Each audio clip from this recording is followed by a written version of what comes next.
Magandang umaga po sa lahat. Jantin Chavez po, ang inyong likod. Mga idol, sa nakita nyo, meron tayong gagawin yung natin ngayong umaga na to ng mag-DIY kumbaga tayo ng sa courier ko po, Rusco Multicab. Ang issue nito mga idol, pag naano siya, pag natamaan po siya ng lubak-lubak, tapos malakas po yung malakas po yung takbo, bali nag-vibrate dito sa driver side. Ang posibilidad nito either sa yung arm po niya or yung dalawang tie rod end. Susubukan po nating palitan po ng tie rod, bagong tie rod end. Ito, meron tayong set of tools dito. Meron tayong 22 open wrench po ng 22, saka itong dalawang tie rod end. Itong tie rod ito po, bali ang ginawa ko, nilift up ko po siya, tapos tatanggalin po natin yung gulong para walang hassle ito, para makapag tayo ng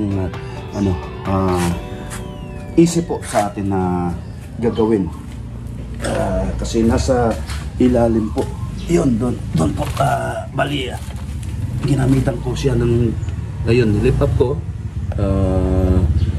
ginamitan po natin ng jack, yung dalawa-dalawang jack nito, bali ayun po yung dalawang jack dito, bali ito po yung tatanggalin natin. Susubukan po natin ito, makita nyo, ito isa to, tsaka doon ito po, yun po, tanggalin natin yung gulong.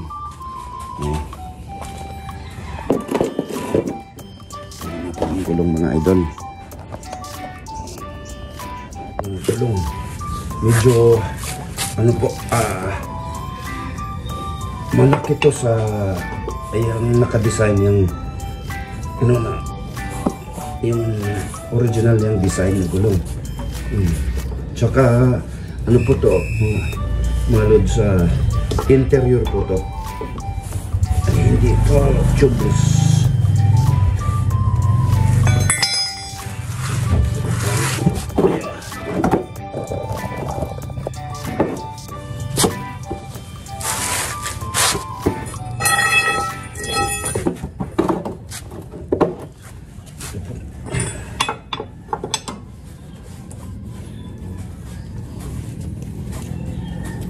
Susubukan natin kung hindi siya obra, may either sa po niya, yung arm po niya,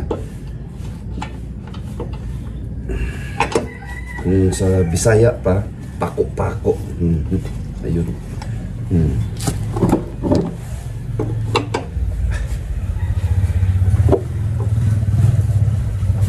DIY, do it yourself.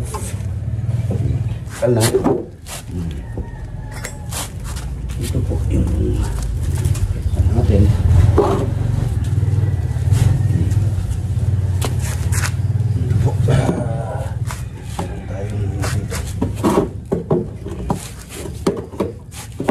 Ito po, ito po yung so convenient na po. Ito po sa isa, ito po yung tie rod niya. Baka sana naman ito po yung dahilan,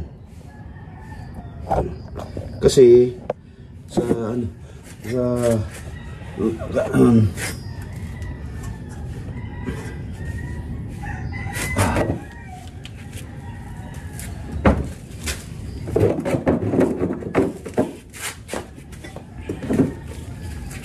yun.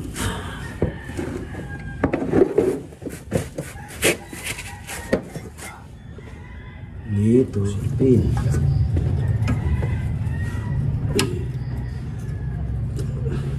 Wala po tayong, since wala po tayong pliers, ito na po monkey wrench. Paraan-paraan lang po yan.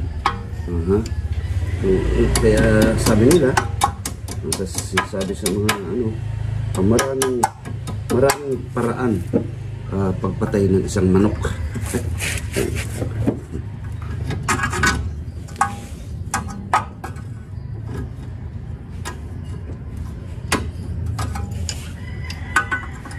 Ano lang to, first time ko pong ang gagawin ko po mga idol. Subukan lang po natin kung kaya natin.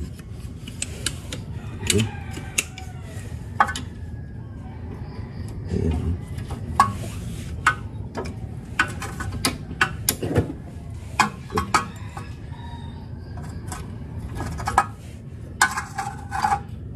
Suy na siya. Ang distansya po.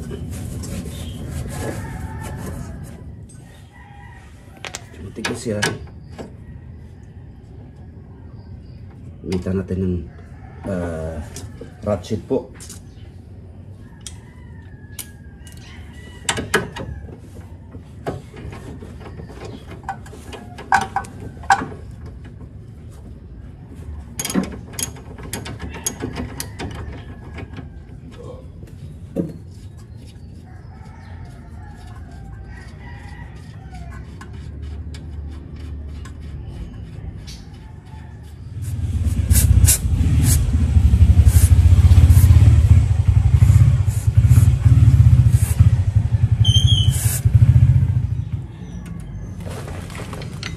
Okay, ganito. Itong pangalawa, tanggalin din na to natin yung niya, pin po niya para mabunot po natin.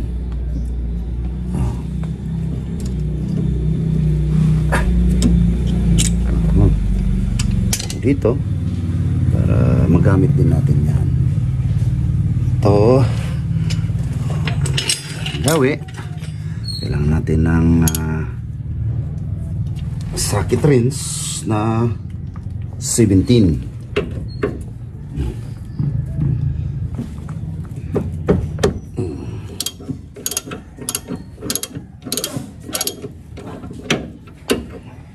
Pagka kompleto lang ng tools mo, ayan naman natin ng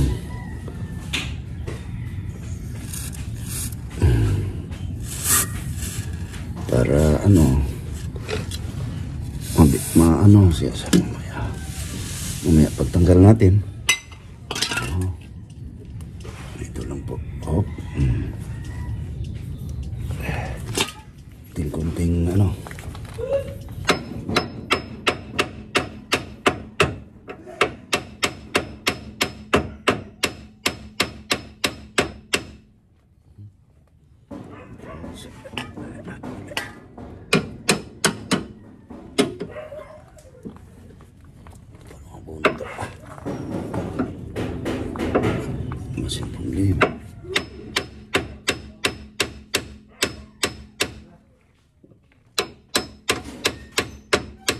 network.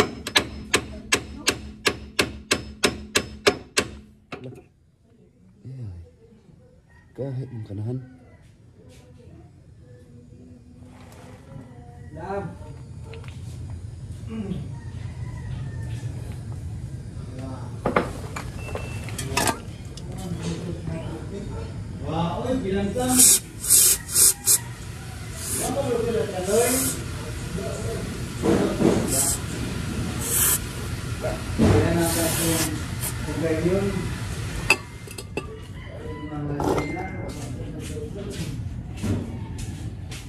Ito po mga idol, ito po yung natanggal po namin. Ganito lang, simple lang po. Bali sa ko po, assistant ko po, mabait na tao to. Inaano po namin tong yung lagyan po naming marker kada dulo. Kaya pag tapos tanggalin namin, bago namin yan nilagyan po naming marker dito para makuha po namin yung distansya. Ganito. Tapos dalawa lang po yung gamitin po yung tools. Either yung meron kang vice grip or itong katala pang alcontra po. Since wala po tayong vice grip, ganito lang. Ano po natin para sigurado, lagyan po natin ng lubricant. Ito po ay DIY na version po ng WD-40.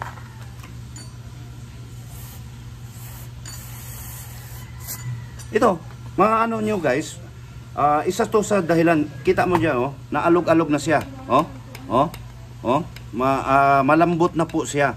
Kaya, pag, ayan wangwang na. Sa Bisaya pa, wangwang na. Ayun, ikumpara natin sa bago, itong dalawang bago. Ayun, matigas to, kita mo nyo guys, talagang antigas. Hindi ko nga ito may kumpara mo. Ang lambot, malambot siya. Ayan, Tsaka so ito, isa to sa dahilan na pag mabilis yung takbo ng unit nyo, tapos naano ng lalo pag natamaan po ng lubak-lubak, ay ito po siyempre nag-vibrate po. Bukan natin tanggalin to.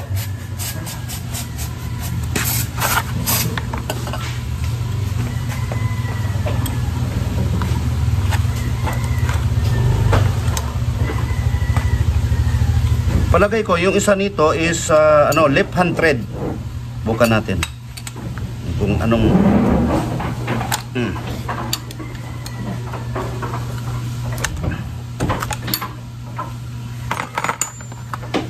ayaw.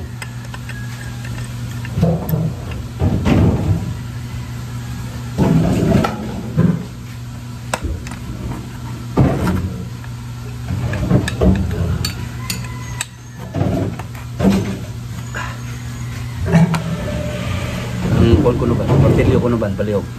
Nakakuha ka.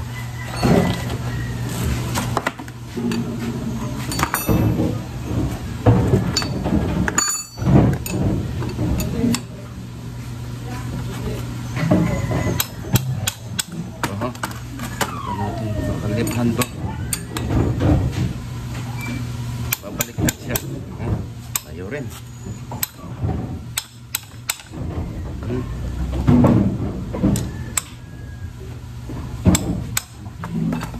Yaw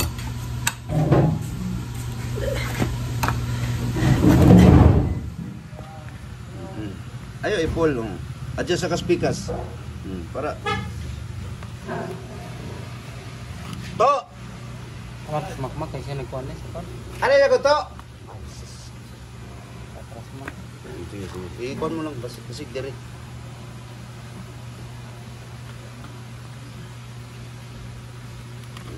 Ayun mga idol. Bibigas ko ang pa kasi ikaw lang, biraha lang. Biraha tong kuhan na. Ang nut lang ka mo pa kuhan mo man ay adjuster ng nut. Sige pa. Huwag mo una ng kuhan na. Okay. Wala layo pa mara. Naraman nila itong buko. Kinukuha na ba? Paglisa ba? Ayan, okay. Gamay. Ha? Buwan gamay? Diyan na ka maghugot. Ganito lang po mga idol. Ngayon. Okay? Okay? Sige. Pipitan mo na. Dito sa nut. Huwag kong pagyapon. Ano siya? Bali-bali. Ha? Dili, isa. Ganito, bali-bali nila no. Ayun mga idol. Ito na po. Bali na ano na namin, na ikabit na namin. Ibalik na lang namin yung pin. Meron siyang pin dito sa dulo, saka sa kabila na inana namin. Yung distance tama ano na po, bali higpit. Itong nut na to, higpitan i-final higpit na natin. Dali. Ban, ang 22 ban. Ato na. Okay na ban?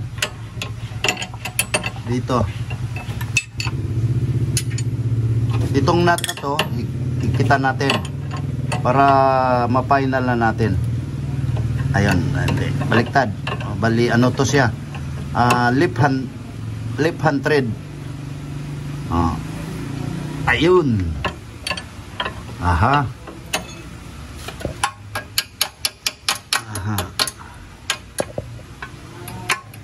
Ito po. Ayan, oh. Higpit na. Higpit na po. Tapos, meron siyang pin. Pwede,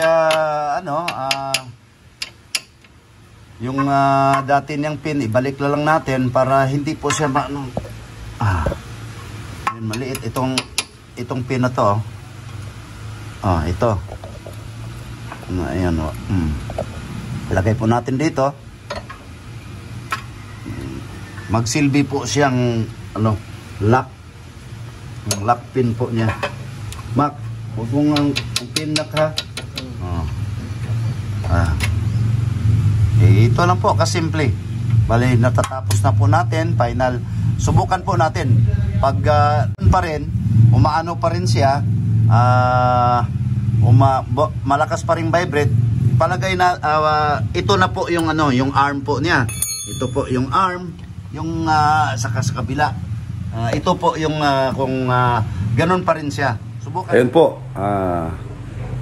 Tapos na po yung ginawa po nating DIY. Sana naman po mayroon po kayong natutunan sa inabahagi ko sa inyo sa pagpalit po ng tie rod end. Maraming salamat po. Jantin Chavez signing out.